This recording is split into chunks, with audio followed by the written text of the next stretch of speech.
Welcome to Retail Focus, brought to you by 14:59 p.m. Retail Focus provides insightful, timely, and engaging discussions on the latest trends, news, and developments in retail, e-commerce, and technology. We aim to inform and inspire professionals, enthusiasts, and anyone curious about the evolving landscape of these industries. And now, here are your hosts, John Suder and Bart Mroz.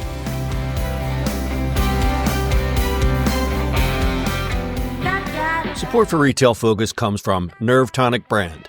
Born in 2012 out of sheer boredom and questionable decisions, Nerve Tonic Brand has somehow defied the odds and logic to become a powerhouse online lifestyle brand. What started as a whim has transformed into a global hub of edgy clothing, snarky accessories, and unapologetic lifestyle essentials for those who prefer their style with a side of sarcasm. Sign up for the newsletter today to score 10% off your first order and stay ahead of the game with exclusive drops and discounts. That's nervetonicbrand.com, your style elixir.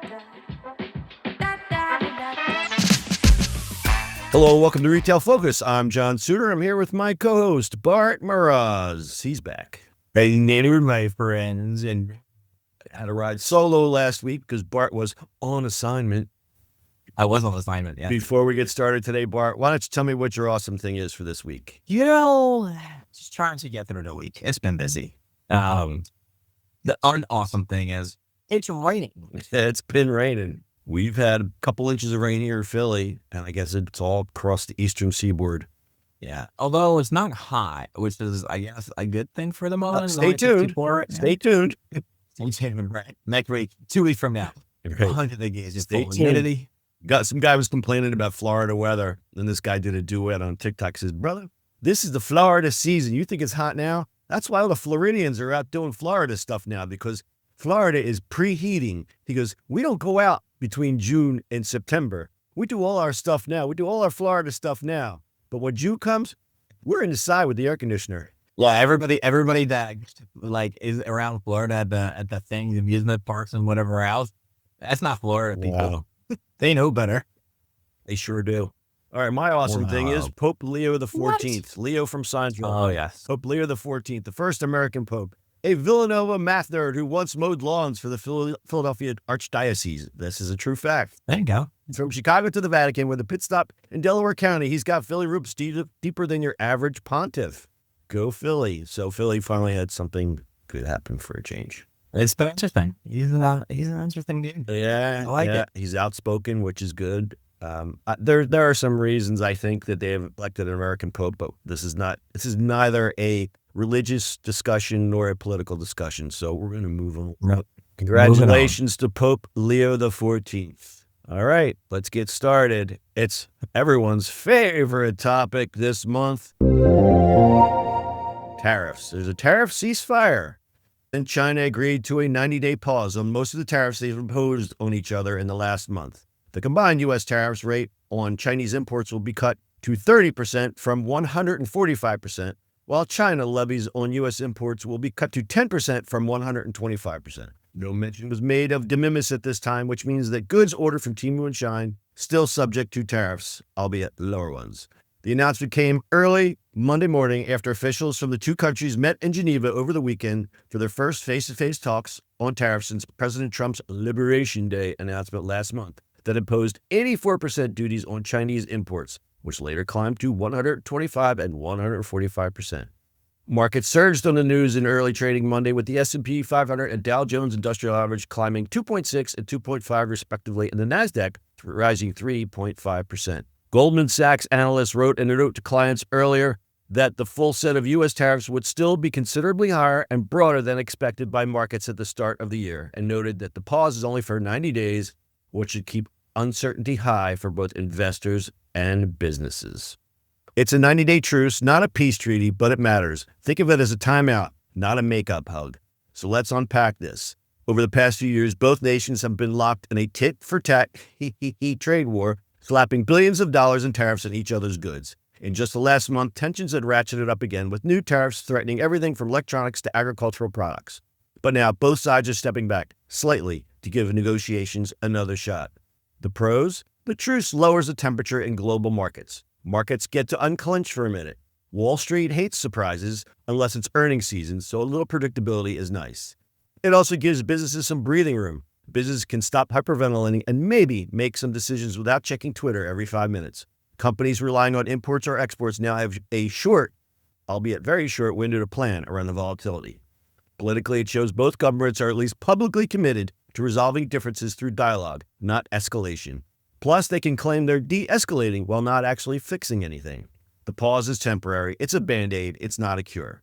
If talks stall, we could see even more tense rounds of tariffs come spring. The pause doesn't undo any of the tariffs in place. So yeah, farmers, tech companies, and anyone who shops at Walmart are feeling it. None of the existing tariffs are being rolled back. That means the pressure on manufacturers, farmers, and consumers hasn't really eased. It's also 90 days, the political equivalent of "we'll talk later." Spoiler, that usually ends in yelling. It's also unclear which each side is actually willing to concede, since neither has made it remotely clear that they're willing to compromise. These 90 days could just be a countdown to more conflict and could be a glorified delay before round 2 trade war boogaloo. Treasury Secretary Scott Bessent emphasized that the U.S. does not want a general decoupling from China and instead is going to do a strategic decoupling because we realized during COVID that efficient supply chains were not secure supply chains. All right, so this is all coming to say, what's the likely outcome? Probably more of the same. Strategic posturing, slow progress, and possibly another delay. Both governments are under domestic pressure to look tough, so neither wants to be seen as backing down. But full economic warfare isn't in anyone's best interest either. Give this as a timeout in a very long game, not the end of the match. Bottom line, it's not peace, it's not even progress, it's just a breather and a reminder that in global politics, even hitting pause feels like a win. Stay tuned. I think it feels like a win at all. No. I think China went to normal and we're doing 30%. Like, one of the big problems is the uncertainty. And you can't be, I mean, 90 days. 90 days is nothing. Well, here's the problem with 90 days right now. I'm looking at the counter from retail perspective. You have to order stuff right now for season. Sure. So, like right now. Okay, so 90 days, so you order it, it starts coming over, and then you get stuck on the same thing that just happened where like the boats were in the middle of coming and all of a sudden you have this thing and you can't pick it up. Yeah. But you can't plan for that. Because people don't realize that it takes a couple of weeks for these boats to get here, minus manufacturing. Yeah. Ordering and manufacturing. Order manufacturing, like, are you ordering enough? Or are you going to order, like, do you have the money for the tariff when it comes in here? Because you got to pay it in 2 days because you get that beautiful bill from them. Like, it's you know, like 100, like, with 145%. That's crazy, right? Like, but think about that. On $100 product, all of a sudden you have 145% tariff. Like, there's no money to pay. Like, small business are really how do you plan for this? Well, that's the biggest problem, though. Apparently, the consumer doesn't pay that. Well, in business world, that's just in the real world. Well, today, I mean, Walmart just announced today they're going to raise prices. Yeah, of course. You know, and uncertainty, all companies going to raise prices because they don't know what's going to happen in 90 days. Yeah, 90 days. It's going to go away, not go well. Like, the 90 days is not enough. It's not fixed. It's not, you know. It's just kicking down the road. I mean, the problem with small businesses, they don't have the money to do this. If Walmart is saying we're going to raise prices, they're like, we're just getting ready because we should go across the board. Yeah. If Walmart raises their prices, then what do you think the small business owner has to do? I mean, it's going to be... Well, go out of business or raise prices and then go out of business. People want price stuff. And you got to remember that. People are very price sensitive right now, so it's going to be terrible. But you also got to remember, once big companies start raising their prices, they're not going to lower their prices. It never usually goes back the other way. I don't know why that is. Right. Like food, because it goes up and down, and you kind of go with and energy demand, and energy, and that's just supply and demand play, right? Whereas anything else, I mean, obviously Walmart has food, and they just had the rollback thing, whatever. But like, what are we doing? You know, it's like and markets are responding. They're like, well, maybe it's not going to be a thing. Maybe they'll agree to something, but a maybe in the world is not okay. Maybe 90 days. And a maybe when you're dealing long distance trade, it's, they deal in matters of seasons and quarters, not days. Well, it's also supply chain issues, right? Like if you stop it, the clothing, okay, whatever, right? Clothing is clothing, but food, anything that we have to produce here, anything overall, like just survival. And then some of the biggest thing, it's medication. That's the big one. Yeah. You know, And packaging too. A lot of people don't realize how much raw packaging product just comes from China. yeah. You know, it's like if okay, let's just say a guy makes some yogurt here and he buys all his yogurt containers from China. The price goes up because of the packaging. Well, yeah. So I saw somebody on the that sell cookies, right? And she literally walked everywhere here to get the packaging done properly. And it's 5 times more expensive. It's not the same quality. It's not done properly. You know, where in China, they have the whole thing. Yeah, everything is. The problem, I think, like, people don't realize that, like, yeah, for the longest time, everything in China was cheap and stuff like that. And people have that fourth of that, it's cheap. Unfortunately, it's not. Yes, we still have cheap goods, but the rest of the stuff, the supply chain over there is so intertwined over there, and the skill set and the factories that are built, you know, automation and stuff like that. That whole chain has changed. Yeah. Where they can do it a lot faster, they can do it a lot cheaper. Like, how many videos you've seen when people go over there is like, oh, I want this bag produced for me. How much is it? They're like, well, we can get down to, you know, $1 or $2, whatever, $10, right? And the guy's like, well, what is it for one? Well, it's 40, which is still a lot, right? For one bag, but with the minimum 20 bags. Fine, I can order that. You know what I mean? Like, there's a different We couldn't do that. supply now. You couldn't do that here. And We can't do that. as you kind of touched on the whole manufacturing process, like the tool and die, like people getting dies made and things like that, they could do that in a day. Whereas if you ask an American company, it would be like, oh, a couple of weeks or whatever. What's not even that they don't want to do it. The problem No, is it's that they're not set up for it. Right. They're not set up for it, and they can't do it. Where over there, they're like, I'll just go down the street and get all the tools I have because they built these things to do that. That's not coming back here. It's not. It's impossible to do. You know, the amount of like I love the idea of like, well, we need to build factories. That's fine. We can build them. Okay. But who's going to have the tooling? Who's going to have the manufacturer? Who's going to have any of that? Still got to get imported. Still got to get built. You know what I mean? Like every piece of that. People don't realize we don't have actual factories here. They're gone. They've been gone. It's not coming back. It's just literally not coming back. And you would have to put like 1,000% tariff on this stuff where people want to not go buy stuff. All right. Yeah, because there's the disconnect where it's like, oh, it'll create jobs. It'll be the great, you know, golden age again. But the problem is that those jobs will only pay you $7 an hour. So the cost of living keeps increasing. The cost of salaries is stagnant. The cost of goods keeps going up, up, up. So these people working these $7 jobs are not going to be able to afford the $3,000 iPhones. And older people aren't going to go to factories. So you want young people. Young people are not going to go to factories. They want to be a TikTok star. What's our joke? Yeah, you can make more on way. TikTok in 10 minutes than you can in a week in a factory. Nobody's going to do that. Like, we're done. Like, that's not a thing. You know what I mean? Like, and you have to spend 5-6 years to build a factory. Then you got to do a profit. Like, it takes a long time to do that. What company is going to say, fine, we're going to build a thing with uncertainty? They're not. The business side of it doesn't make no sense. Just on the simplicity of that. Well, anyway, we did have the one phrase. We're doing a strategic decoupling. It reminded me of Gwyneth Paltrow and Chris Martin from Coldplay when they announced in 2014 they had a conscious uncoupling, which I thought was the most bizarre phrase I'd ever heard. But we live in a different time now. The term, popularized by Paltrow's Goop website, indicated a commitment to a respectful and amicable separation, prioritizing their children and their ongoing friendship. The couple had been married for over a decade and had 2 children together, Apple and Moses. My thing for all that, kind of like, why not put money towards research and building, you know, all the research that we've always done. Absolutely. You know? But you know what? And what's happening now, because a lot of foreign scientists that are here are leaving because they're afraid. And they're out of here. There's going to be a brain drain. So then we're going to have a double whammy, because it's like, okay, now we're going to build these research facilities. Where's everybody at? And kids don't want to go to school anymore. That is the other terrifying thing, is that they don't want to go to college anymore. Well, why would you? Why would you? Because, right. Yeah. There was one meme going around. There was all these girls that just graduated and they're dancing. And then somebody wrote that, yay, $90,000 in debt for the next 40 years. Yeah, that doesn't go away. It doesn't go away. All that. Then you'll have, you know, unless you're going to become a doctor, an attorney, then that's useless, right? Like, I don't know. We're in a funky time at the moment. We'll see where this all goes.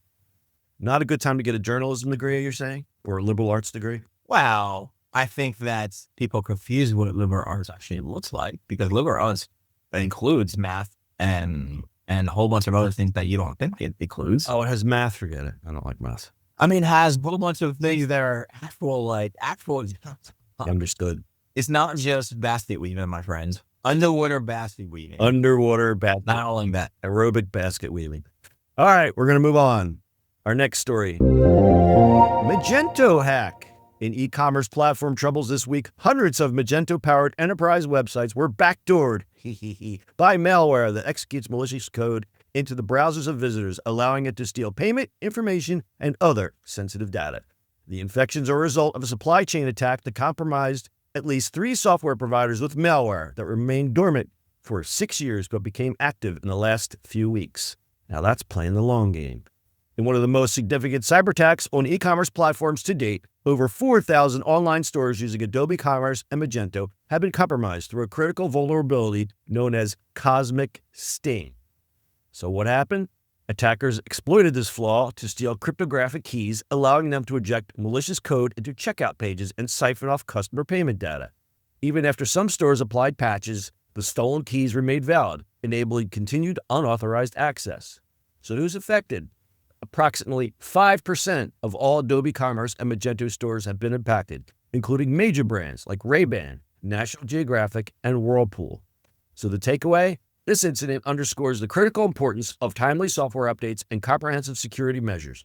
Merchants are urged to update to the latest Magento versions and invalidate old cryptographic keys to prevent further breaches, because if you don't, you're basically hosting a hack me party at checkout.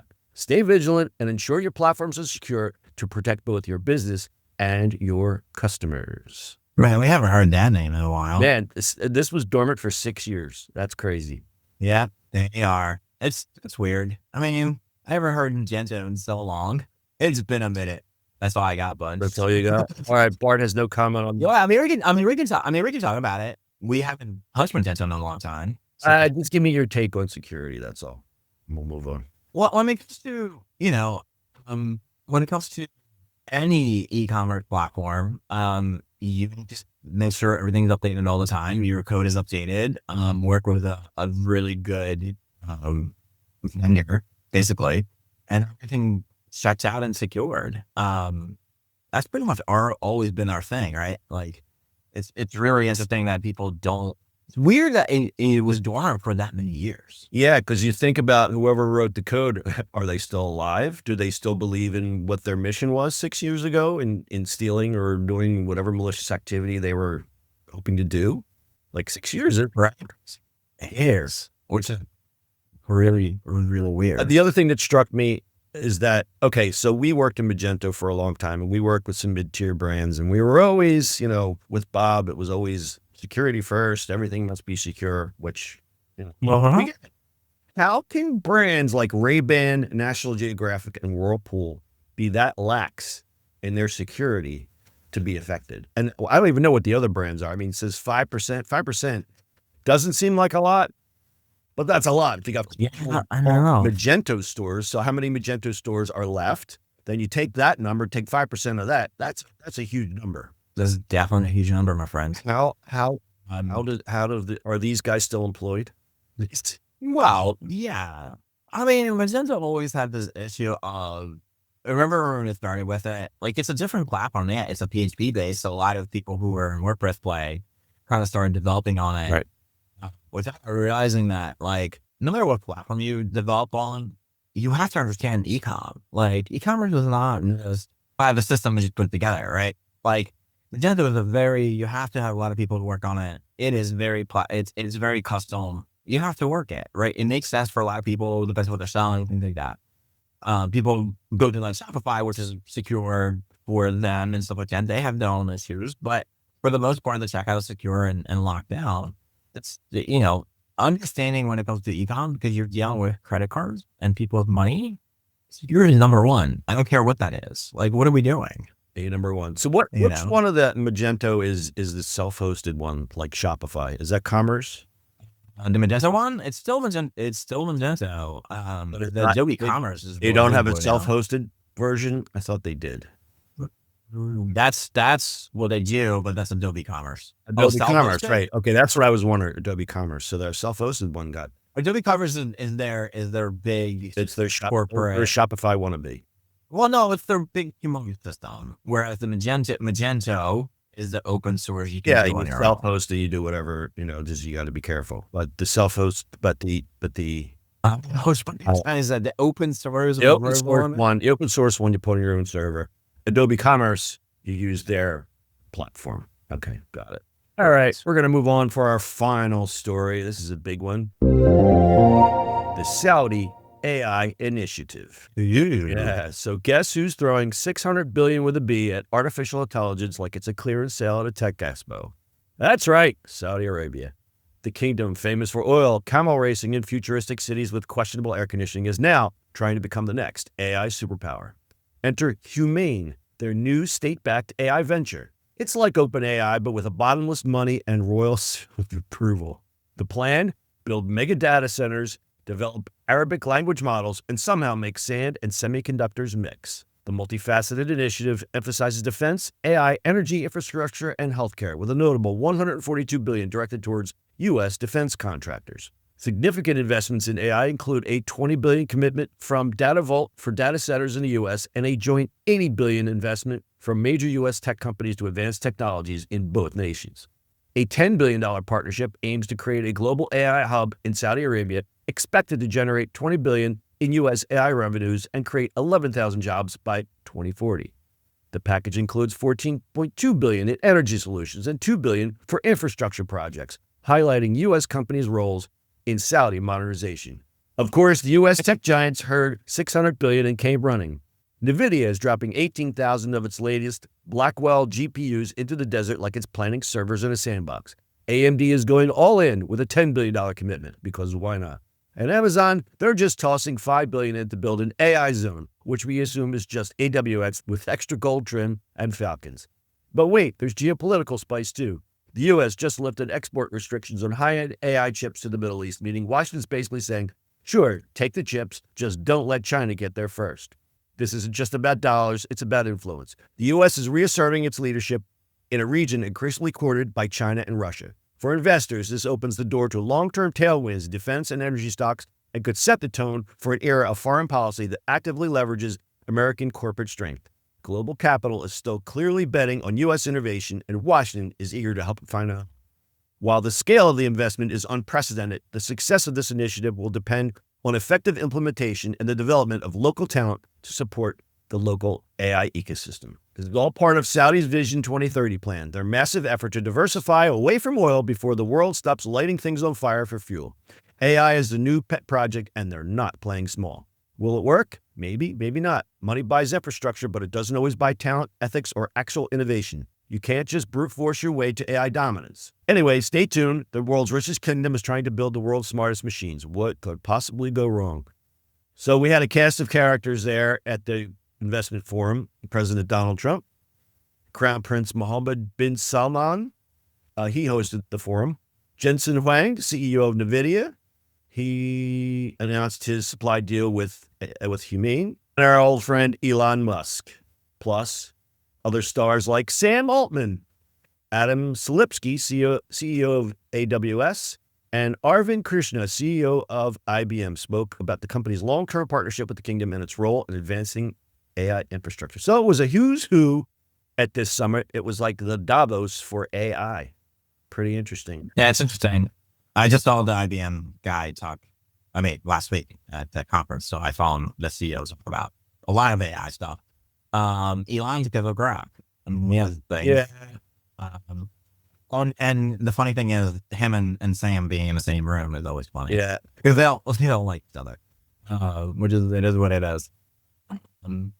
Saudis are actually putting a lot of money in. This is not the only thing. Like, if you look at, there's a lot of people that are moving towards that way, towards moving there, because they're hiring a lot of American agencies and companies like that to build their own sort of infrastructure and build a whole bunch of things. So talent is going to go there. A lot of VCs are going there to get the money. So it's definitely moving around. So they're in the game. Like the talent's gonna be there. Everybody's gonna move around. So global world, it's gonna happen. Yeah, and you know They definitely have money for it. and they pay their talent. If you can hack the weather, it's a great place to hang out for a couple years. Yeah.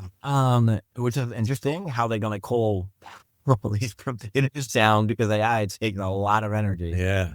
Or less energy than we thought it did. Okay. Right. Yeah, It's still there that was cool. that story. I didn't post it in here, but there was a story about Alibaba found a new workaround a la like DeepSeek, where they've found out how to make their AI work with less computing power. I don't. Yeah. So you call them off, you don't, all the power that has to happen. Which is great. I think that's going to like, when is the AI going to fix itself at some point? Right. Right. It's funny. And like there was the statement that Sam Altman made a couple weeks ago. He said, every time you're polite to AI, it takes more power. It's because I know a lot of people are like, oh, thank you, ChatGPT. Thank you for this. Figure great. You know what? The robot doesn't care. The robot doesn't care. No. It's funny that he's so used to saying it, and I just like to do it. And probably the most like surgical about my prompts. I know. And it's funny. It's like I tend to be a polite person, sometimes to my own detriment, but I've also done that too. Like I'll ask it a bunch of things and then I'm like, that's great. And I'm like, what? He doesn't care. That's great. Thank you. Thank you, robot. Thank you very much. Thank you. Thank you, robot. Robot. So the Humane Fund will use NVIDIA's tools to roll out models, data centers, and new AI services across the region. Saudi Arabia and NVIDIA are teaming up to teach 4,000 locals generative AI skills as part of the Vision 2030 push. I think that's significant. And the kingdom is building a 500 megawatt AI hub using 18,000 of NVIDIA's latest chips to supercharge its global AI ambitions. You know, AI really needs to be taught in like elementary school here now, I think. Probably.